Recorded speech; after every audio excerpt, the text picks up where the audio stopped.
Okay.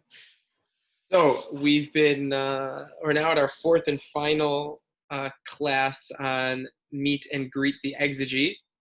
We've looked at Rashi, Rashbam, Ibn Ezra, and now we're going to finish off with a look at Ramban, who's really going to be building off of a lot of what the earlier opinions, namely what Rashi and what Ibn Ezra had said, and is going to take things in another direction. We were seeing with Rashi this idea of you had all these midrashim that are out there, and they're good and they're great and they're wonderful, but he wants to, go in a specific direction with his explanation of the Torah and saying all these midrashim are great, but I'm going to only concern myself with the things that make sense and read into the text that make sense with the context of what the Torah is actually saying. We saw Rashbam, who was willing to take that a step further and say there's actually differences between what the Jewish law is and what the Torah actually says. And we saw last week Ibn Ezra, who pulled back from that and said no.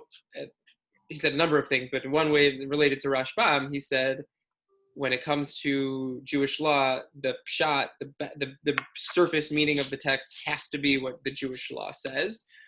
We saw other things where he was dabbling into what we could call like proto-biblical criticism about dating and timing of when different things were written, different parts of the Torah were written. And so now we're going to go into Ramban, who was living after all of them. We have on the top of the page, I have a brief bio again, born in 1194, dies in Israel in 1270. It's going to be significant in his life that he makes it to and lives in Israel. It's going to be a significant point. That's going to be a factor in his commentary, that he actually knows the land of Israel that the Torah is taking place in or talking about. So we'll jump right in. Among a lot of the things that Ramban was, he was a poet. And he wrote poems and limericks about everything. And he opens up his commentary to the Torah with a poem where he has two things. He has a poetic introduction, and then he has his actual introduction. So I want to look at both parts of his poetic introduction, where he sort of describes poetically what he's doing, and then his actual introduction, where he sort of lays out what his objectives are in his commentary. So I want to start by looking at both of those. So we'll start with the first source here. I tried to cut out, it's very flowery and very poetic, and the Hebrew rhymes beautifully. I didn't even attempt to translate it with it rhyming, although I'm sure there are people who would translate it, keeping the rhyme scheme. But it's poetic and not really punctuated, but I did my best here to give an English translation of his introduction to the Torah, should better his poetic introduction to the Torah. Will someone read for us this first source where Ramban poetically lays out some of his thoughts on what he's doing in his commentary to the Torah? I'll do it. Please. In the name of the great and awesome God, I will begin to write my insights to the Torah with fear and trembling. I pray and confess with a broken heart and spirit. I ask forgiveness with bowing and kneeling until my vertebrae stick out. My soul knows with clear knowledge that an ant egg compared to the heavens is bigger than my understanding of the hidden secrets of the Torah.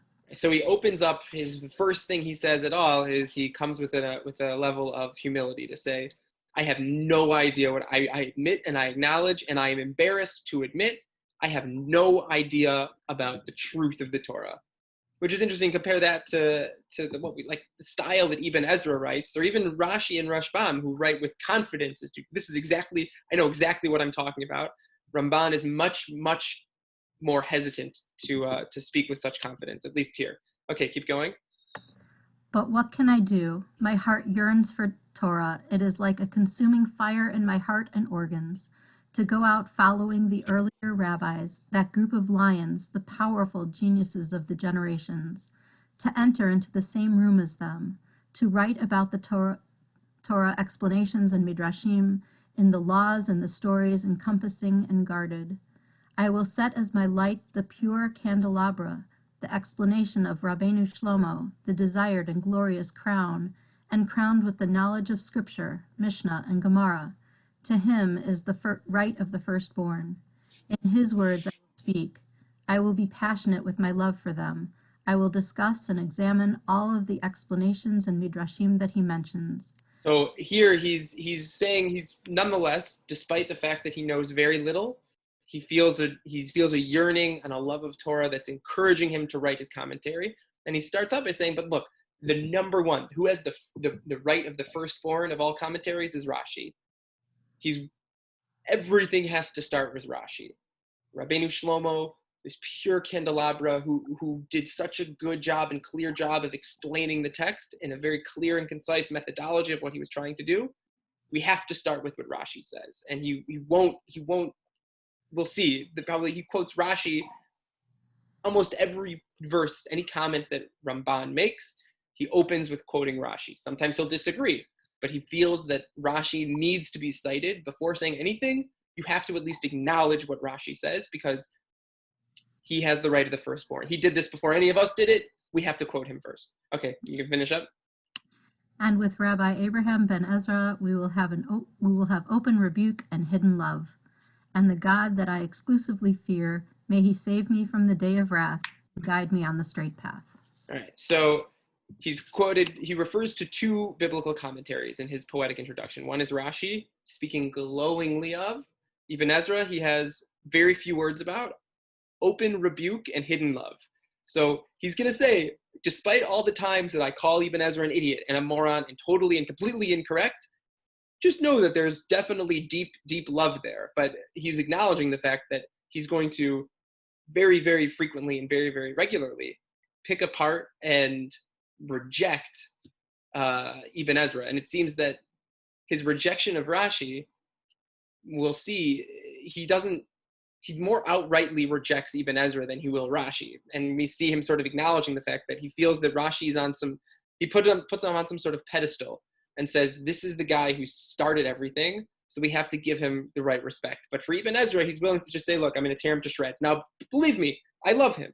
But as far as I'm concerned in my commentary, we're going to tear him to shreds. So that's his poetic introduction, where he hasn't really said anything specific about what his methodology is necessarily, but he's sort of given you an insight into his approach, coming at it with extreme humility. Rashi is the number one commentary, and then Ibn Ezra is the one who I'm going to tear apart, but don't worry, I really like him. And coming with humility to say, I'm going to start. Okay, so that's his introduction, his poetic introduction to the Torah. Here's now his introduction to Bereshit, which is more technical, where he actually lays out what his style, what his approach is. I wrote to Bereshit, but it's really probably more fitting to be his introduction to the entire Torah. So here he's going to, not poetic, but he's going to lay out specifically what his objective is, why he felt a desire to write his commentary, why Rashi wasn't sufficient, we'll say. Someone want to read that for us, source number 2, in Hebrew or in English?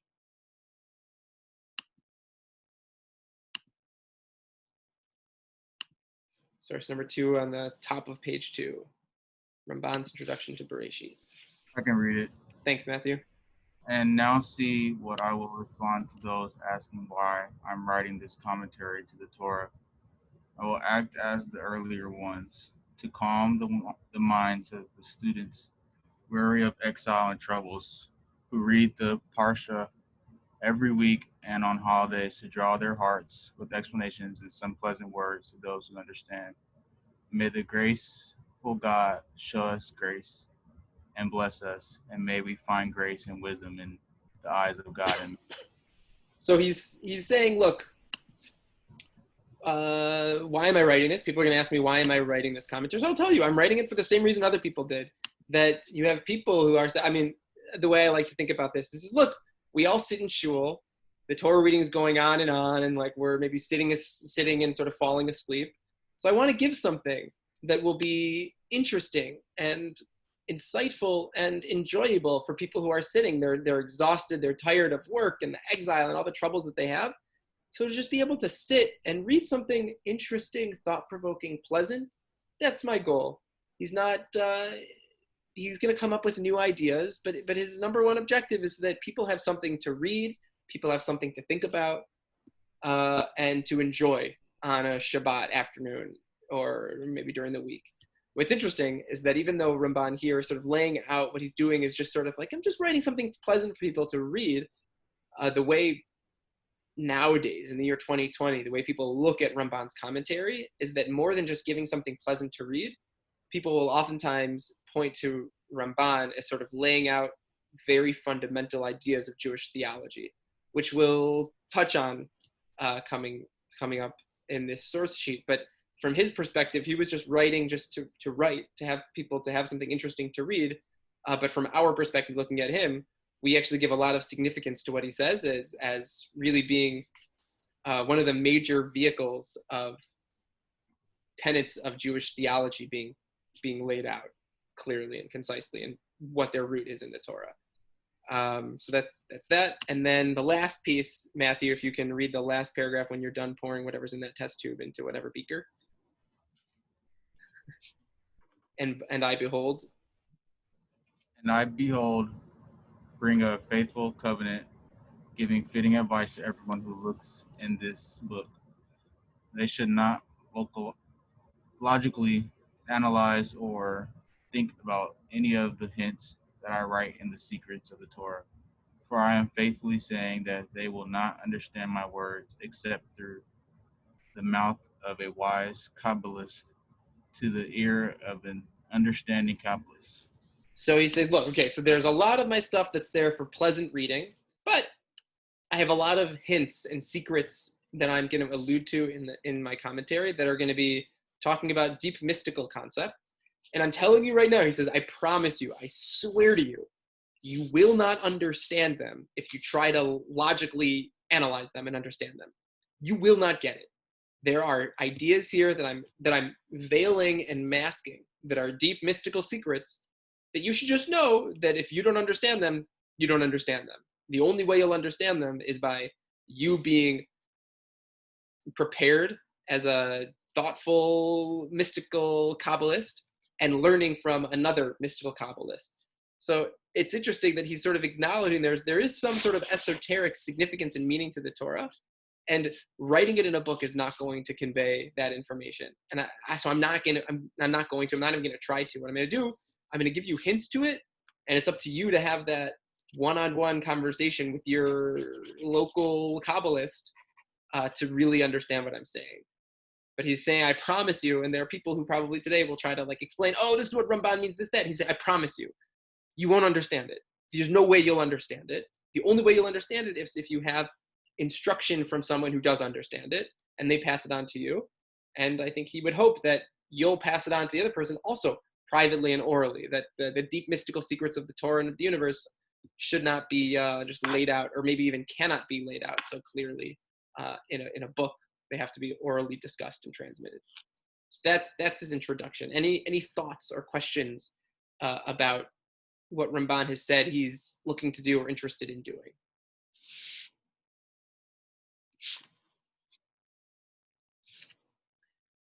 So we'll see.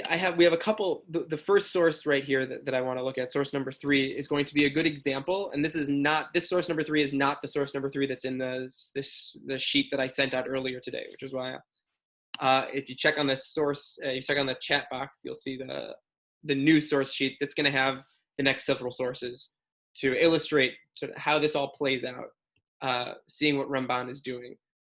So I want to look at, as a case study, a passage from the book of Breshit, chapter 10, and see how Rashi, Rashbam, Ibn Ezra, and then Ramban look at this, and we'll sort of see actually how everything fall into the categories of how we think they are, based on what they said they do, how they actually do that. So can someone read for us source number 3? It's just two verses, 2 psukim in the Torah, from the book of Genesis, about this fellow named Nimrod.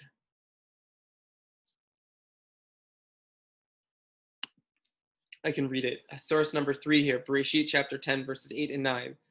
So Cush yaladet Nimrod, Cush begot Nimrod, hu hechel liyot gibor ba'aretz. He was the first man of might on earth.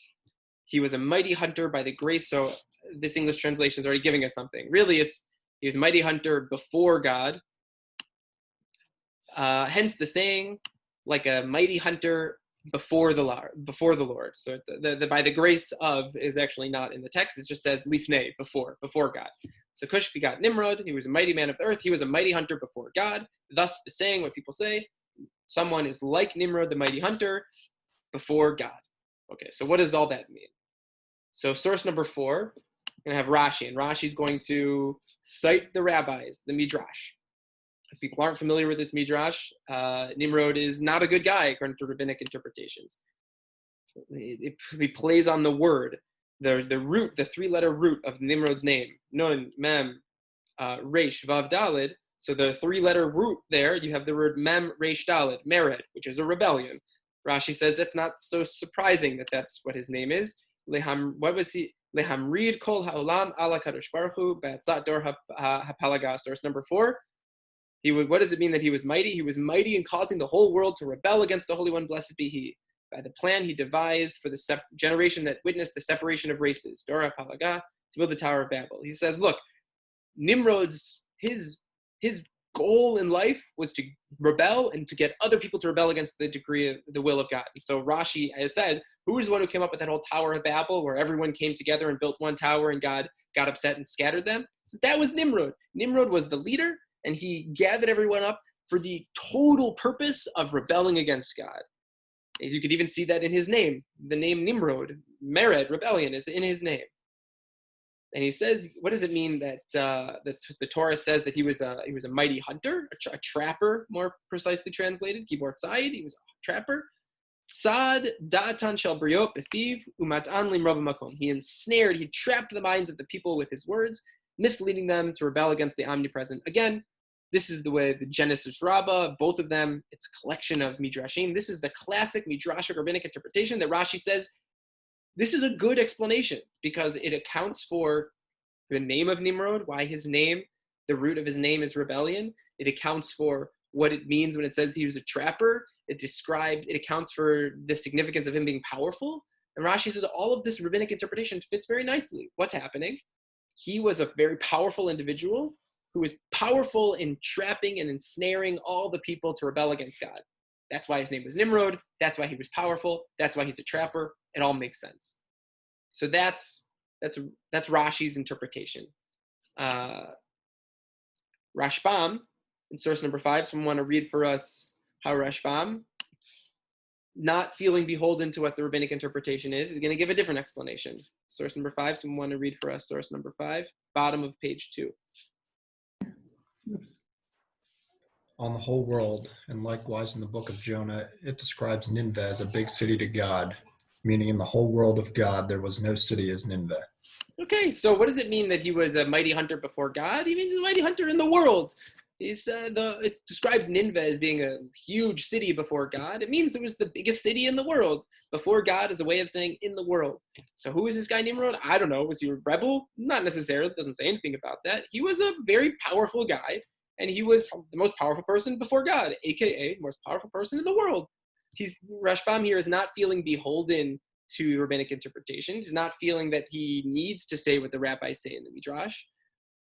Doesn't fit really with the text. It doesn't do what he feels like it should do if it's going to be the pshat. So he just leaves it all out. Forget it. Nothing about rebelling against God.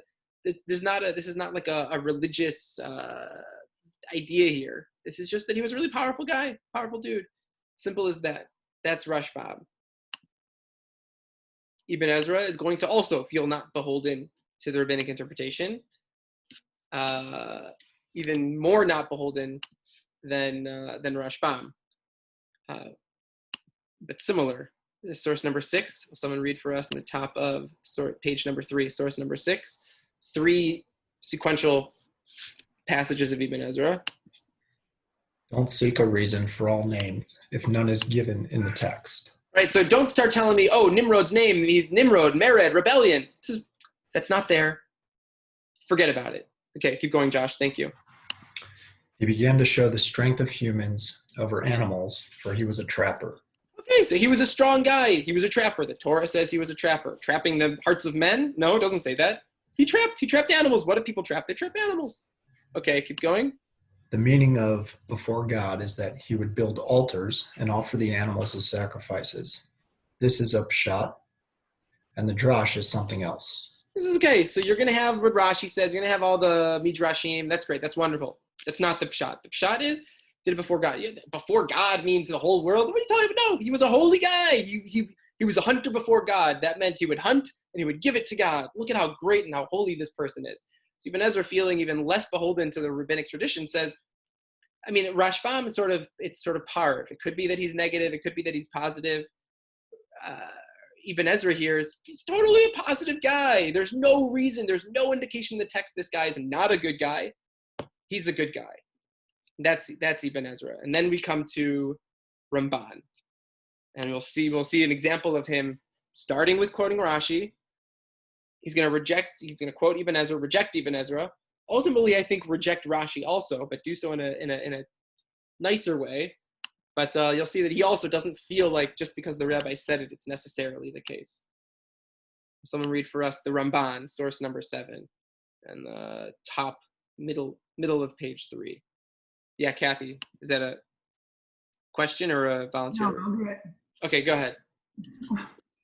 I don't Thank know. The trouble is when we unmute, it takes a minute to get the That's text. okay. Okay, so I'm reading. He had snared the minds of the people. Okay, sorry. Okay, he ensnared the minds of people by his words, misleading them to rebel against the omnipresent. This is the explanation of Rashi, and this is the opinion of our sages. But Rabbi Abraham explains the opposite according to Pshat. And his words are incorrect, for he is making the wicked righteous. For our sages knew his wickedness through received tradition. It seems correct to me that he began to rule with might over people. He was the first king, for before his days there were no wars and no kings ruled. And it speaks about his power, for he was a powerful hunter to overpower the animals and to trap them. And it says, before God, to stress that there was no one under the heavens that was like him in strength. So what he's doing here, so he ultimately, his answer in the end, I think, is also going against Rashi. Rashi characterized Nimrod as some rebel whose goal was to get everyone to rebel against God. He's not quite saying that. He's clearly rejecting Ibn Ezra. He says, Ibn Ezra, you're making something up. The rabbis clearly said that he was a bad guy. So for you to come around and say he was a good guy, that's totally unacceptable. So it's interesting that Ramban feels an allegiance enough to the rabbinic tradition to say, you can't say something that's the opposite of what the rabbi said. But Ramban is saying it seems like it's fair game for him to say something that's neutral. It's not necessarily that he was a bad guy. He wasn't necessarily a good guy either. He was just the first king.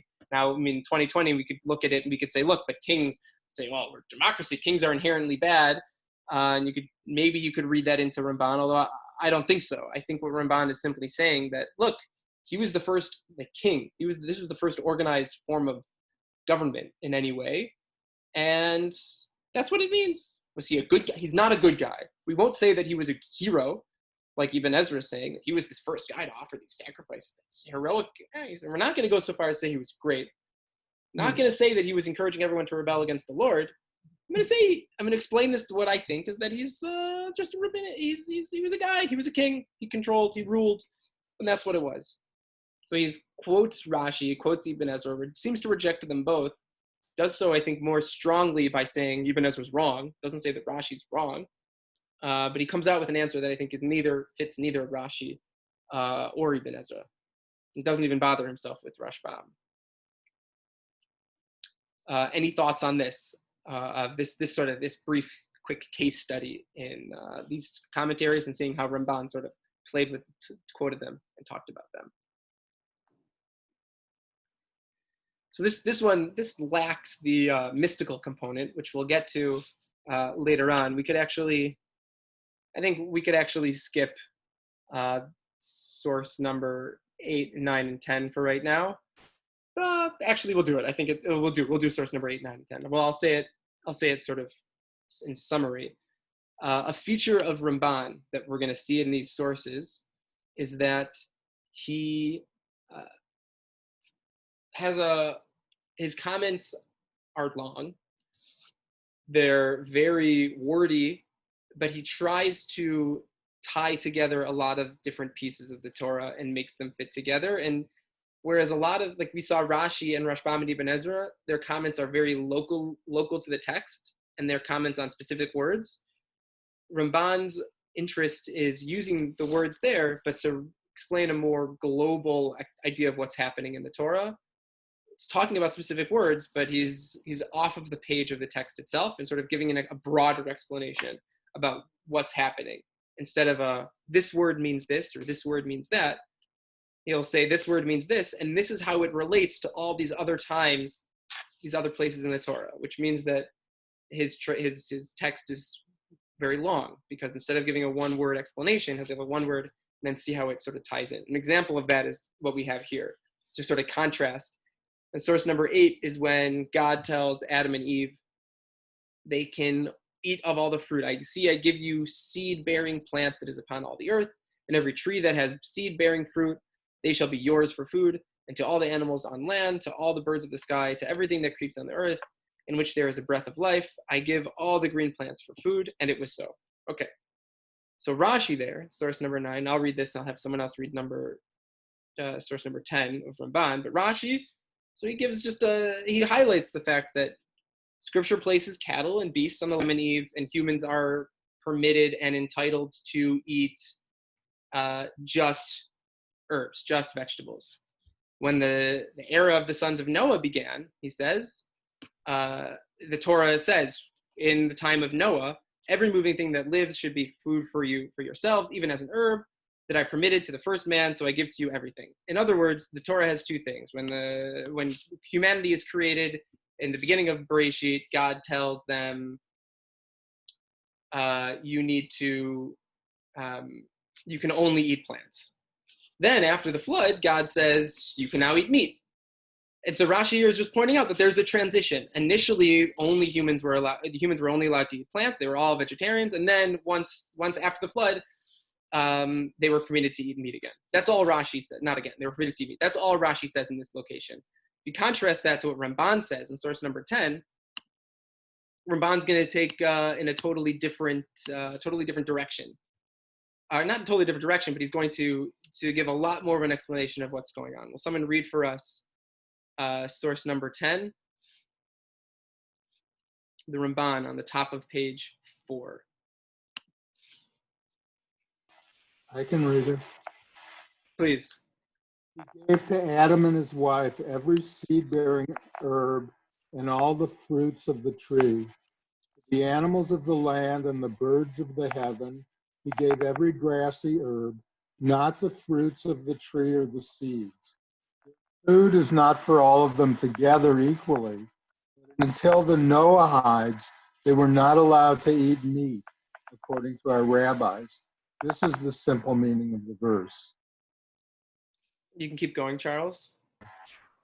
This is because the owners of the moving soul have a bit of an elevation in their souls. They may be compared in it to the intelligent soul, having a choice in their good and their food, and fleeing from pain and death. Indeed, the verse says in Kohelet, who knows whether the spirit of man goes upward and the spirit of the beast goes down into the earth. Right, so Ramban is explaining right here. He's saying, look, initially when humans and animals were created, there was not much of a fundamental difference. We all seek pleasure, we flee from pain, we all try to get food. We're all similar in that way, unlike plants. So he says the initial thought, God's initial plan, was that we're all equal. And so since we're all equal, humans can't eat animals because we're all the same. Who's to know which spirit of man goes up, spirit of beast goes down to there? Who can say that there's any real fundamental difference between humans and animals? And that would explain the reason why at initial creation, humans and animals were on the same level. They all were vegetarians. Keep going, Charles.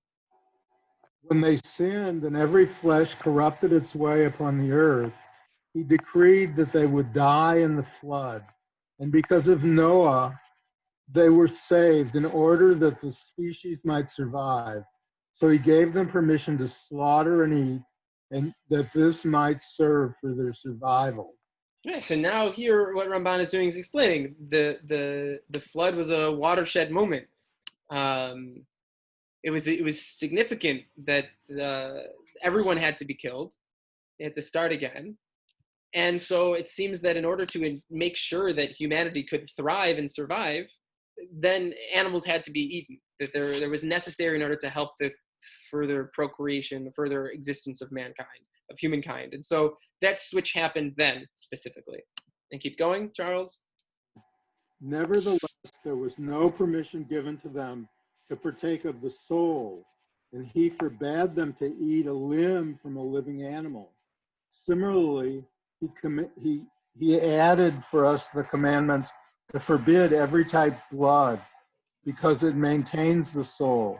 As it says, for the soul of every flesh, its blood is in its soul. Okay, so here he's saying, okay, so it was all permitted, but still, in order to recognize that there was that humans shouldn't have the freedom to just kill animals at whim, or pulling back a little bit. But you can't eat the blood, you can't eat of a living animal, it has to be slaughtered first. And so there are rules related to how humans are permitted to eat meat. But what all of this demonstrates, I think sort of interestingly, is that we see that whereas Rashi had 4 or 5 lines explaining what was happening there, that he was just highlighting the fact that humans were allowed to eat, were only permitted to eat vegetables in the beginning, and then after the flood, they were able to eat meat. Ramban here is giving a lot more, and he's touching on a lot of different aspects. So he's giving something, and this is what I say that people sort of look at what Ramban is saying is giving some like deep theological ideas, more so than Rashi, because Rashi's comment was really only related to those words, only concerned with that issue. And here, Ramban is giving a little more than a little more. He's giving a brief essay explaining why it would be that humans were not permitted to eat meat initially, what the reason for there to be a shift, and why the shift is not an absolute shift, because there are still restrictions on what a human can consume of an animal. So he's giving more than simply what Rashi and Rashbam and even what a lot of them did. He's giving you a lot more, a little more explanation and tying more pieces together. Any thoughts or questions about that particular example from source number 10?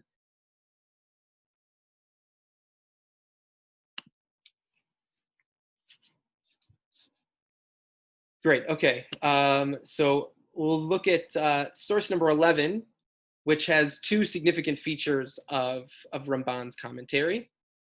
Source number 11 is also from Bereshit, Genesis, when God tells Abraham that he should enter into the land of Canaan.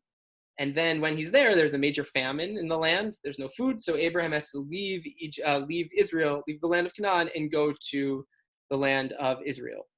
Leaves the land of Canaan, goes to the land of Egypt. And he goes there, and if people are familiar with the story, he is concerned that his wife Sarah the Egyptians will see Sarah, find her attractive, kill him, and steal her as his wife. So he tells his wife and tells everyone, she's my sister, she's not my wife, and he's hoping that they won't kill him in order to steal Sarah. So it's discovered, it's revealed through God. Egyptians find out that Sarah is in fact married to Abraham. She's not a single woman, and they flip out and they throw Abraham out. They kick him out of Egypt. They send him away. That's first and last. Verse 10, he goes to Egypt. Verse 20, he's sent away. So Ramban in source number 12 is going to give us a lengthy explanation of what's happening here. He's going to lay out, I think, 2 crucial features of Ramban's interpretation and explanation of the Torah. Someone read for us source number 12. We'll do the first paragraph, then we'll look at the second paragraph.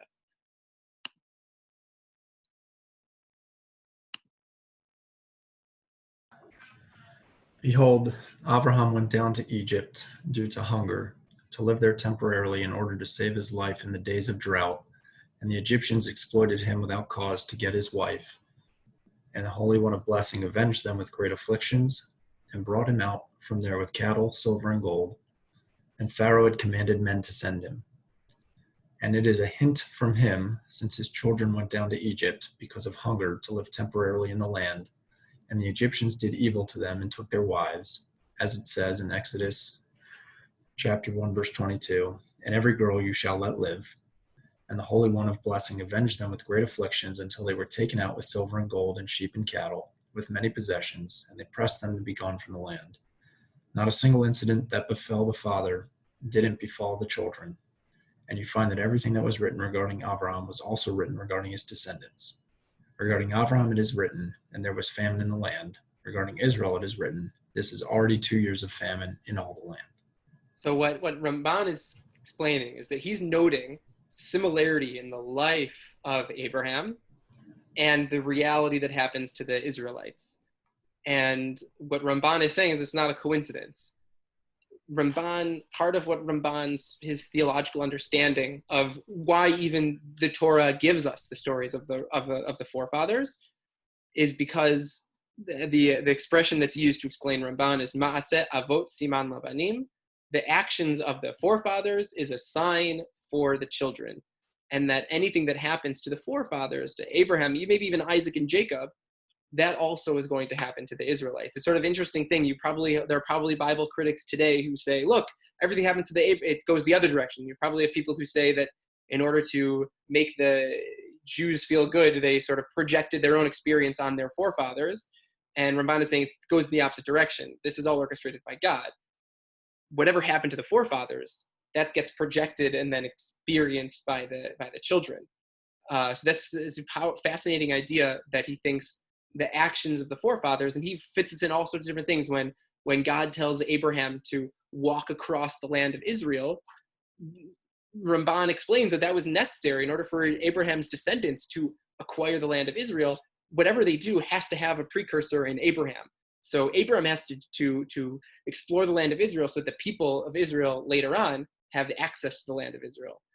And he has an additional piece that's he also includes here about Abraham going down to Egypt, which is also a significant piece. Josh, you want to read for us that second paragraph? And you should know that our father Avraham committed a great sin unintentionally, in which he brought his righteous wife to stumble into transgression because of his fear of getting killed. And he should have trusted God to have saved him, his wife, and all that was his, because God has the power to help and to save. Also, his leaving the land of which he had been commanded at the beginning due to famine, this was a transgression that he committed, because God would have saved him from dying in a famine. And because of this deed, it was decreed that his seed would be in exile in Egypt under the hand of Pharaoh. All right, so he again is reiterating the idea of, thanks Josh for reading, he's again reiterating the idea of whatever happens to the forefathers happens to the children. But what's also significant here is that he's acknowledging, you should know that our father Abraham committed a great sin unintentionally. He's acknowledging the fact that Abraham sinned. He's acknowledging the fact that the forefathers are fallible, that they can make mistakes, they can do the wrong thing. That's significant. Many commentaries, Rashi among them, will bend over backwards to try to explain and justify and vindicate everything that the forefathers do, because how could it be that the forefathers were not perfect specimens of human being? And Ramban says no. And I mean, you could even use this. You could use these two ideas together: the fact that what the forefathers do is projected onto the children, and the forefathers sinned, sort of like it's a given that the Israelites too are going to sin, and they sort of feel, what he's saying explicitly here is that the children feel the repercussions of their father's sin. So these are two other themes that come up in Ramban. One, Maseh Avot Siman Labanim, that the actions of the forefathers serve as a guidepost for the children. And number two, his belief that the forefathers can and do sin and can get severely punished for their sins. The last example for us to look at, I actually want to skip. Yes. I just had a question about that. So I understand that's a powerful point, that the forefathers are fallible and that they can sin, but it seems like this is an extraordinarily dangerous paragraph theologically in terms of what has happened to Jews and even what's going on today. Do people use this as justification for things? Well, it's interesting. There is debate as to how to properly understand Ramban. There are two different schools of thought really that on how they understand this idea. One school of thought is that it's automatic, that whatever happened to the forefathers, that will automatically occur to the children. Understanding Ma'aseh Siman Labanim to be like an automatic projection of whatever happened is what will happen. Others understand that idea to be that it should be a guidepost for us when we're trying to navigate how to act in certain situations, that Ramban is laying out an advice that when all else fails, when you don't know what to do, think back to what the forefathers do. Let their actions serve as a sign for you. That's how Rav Soloveitchik is often just told. It's explained. That's how he understood this passage of Nachmanides, that of Ramban, that we're supposed to look at the actions of the forefathers and use those as ways to guide our action today. So not so much as like, oh, it's used to justify, but as it's used to be a guide for behavior today. Does that answer your question or not really? Yeah, no, I guess I didn't make my question clear. I wasn't asking a question on that principle, which I find that's interesting. But no, I'm just saying this seems to be saying Abraham should have not taken initiative or done anything because he just sit there and God will protect you. And that's what I'm saying is seems troubling and for. Oh yeah. Well, so Ramban, yeah. So that's actually interesting. And Ramban's feeling on the matter. So Ramban was a physician. There's different discussion. The Torah explicitly permits. The Talmud rabbis explicitly permit So the Torah, in describing tort law, it talks about if my ox gored you, so what the Torah says, "V'rapo yirapeh," that I have to pay for the healing, your medical expenses, if my ox caused this damage, and you will be healed. And the rabbis say, the Talmud and Rashi quotes this also, that this is the words when the Torah says, "V'rapo yirapeh," the person will be healed. That is a permission. I think it's the expression, "Mikan natan reshut lerofim lerapot." Like, here is proof, from here is the permission for doctors to heal. And Ramban has a whole comment there when he talks about, is the requirement to use medicine, is that the ideal, or is that not the ideal? Is the ideal that we would have such faith and a relationship with the divine that we wouldn't need medicine? We would just be able to pray and diseases would be healed, or not? And Ramban says he doesn't believe that we're at that state, that you should pray. He says we're not at that state where you should pray and your illnesses will be healed.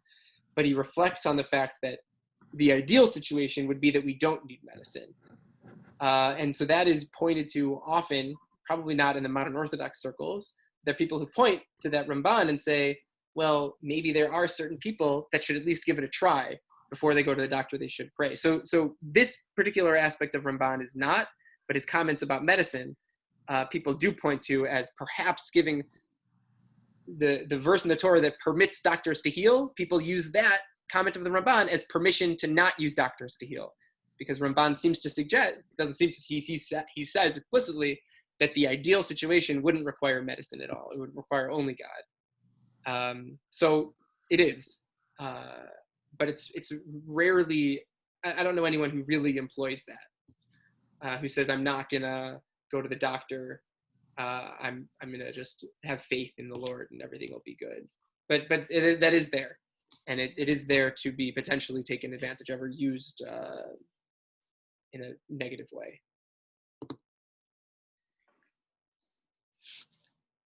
Before we go to the last example, I want to skip to source number 15 and 16, which is another important feature. I mentioned how Ramban moved to Israel. It's an important feature about his commentary, is that he wrote his commentary, the bulk of his commentary, outside of the land of Israel, and then he made emendations once he arrived in Israel. And this is an example of one that he amended once he ended up in Israel. And this is in source number 15. It talks about the death of Rachel and where she died. Source number 15, chapter 35, verses 16 and 19. So they leave the city of Beit El. They are a kivra of land away from Ephrat. What kivra is subject to discussion.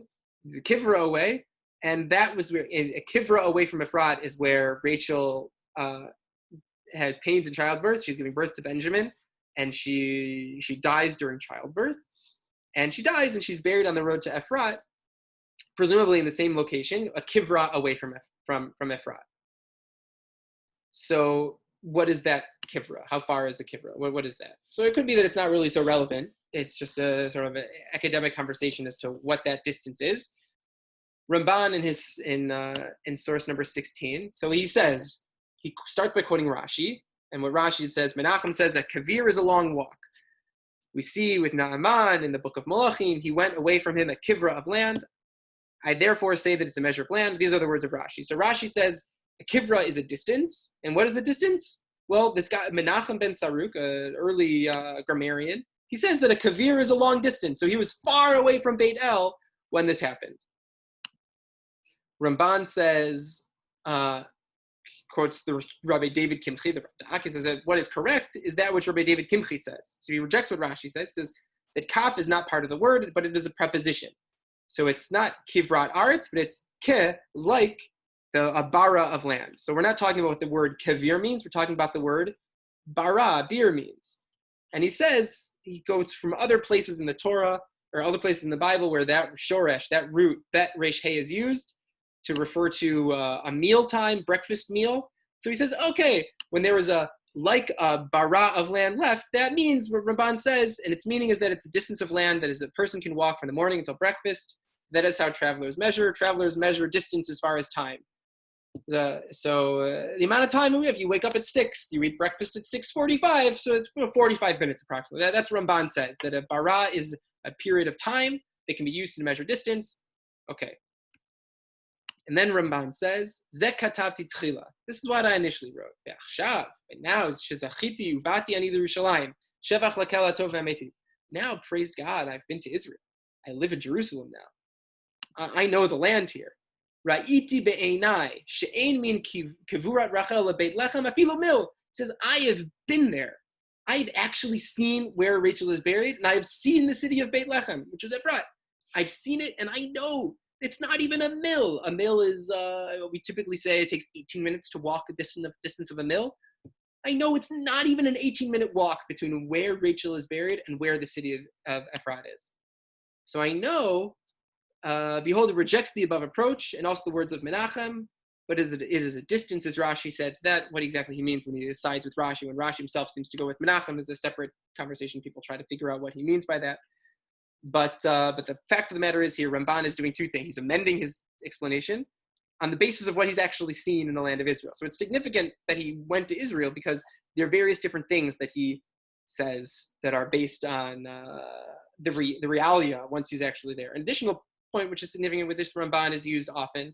There's a lot of people talk about the usage of archaeology in the study of the Torah, and people point to this Ramban as very clear. Ramban had no issue saying, I know where the traditional city of Beit Lechem is. I know where the traditional location of Rachel's burial is. And so not only can I, but I must use what I see. And he doesn't, not talking about archaeological digs, but it's a very easy jump from here to say, use what we know from archaeological digs of where things are and how things are to explain the Torah. So this is used for that purpose as well, that Ramban's additions once he entered into Israel, and his willingness and desire to use the reality on the ground of Israel to explain his text. And then to conclude with the final source, his source is number 13 and 14. We can't talk about Ramban without at least seeing an example of his mystical stuff, but I promise you that I do not understand it, and I didn't even really translate it because I don't know what any of it means. But the Torah says in source number 13, this is in the beginning of the bondage of slavery in Egypt. Long time after that, the king of Egypt died. The Israelites were groaning under the bondage, and they cried out, and they cried for help. And the bondage rose up to God. God heard their moaning. God remembered his covenant with Abraham, Isaac, and Jacob. God looked upon the Israelites, and God, the Hebrew is, and God knew. Vayida Elohim, and God knew. So the English translation here, really following Rashi, says God took notice of them, but really, it's, and God knew. So Ramban here, he starts with Rashi. Rashi Pirish Vayida Elohim. Rashi explains that God knew. Natan alehem lev. God turned his heart to them. V'lo ha'elim eino mehem.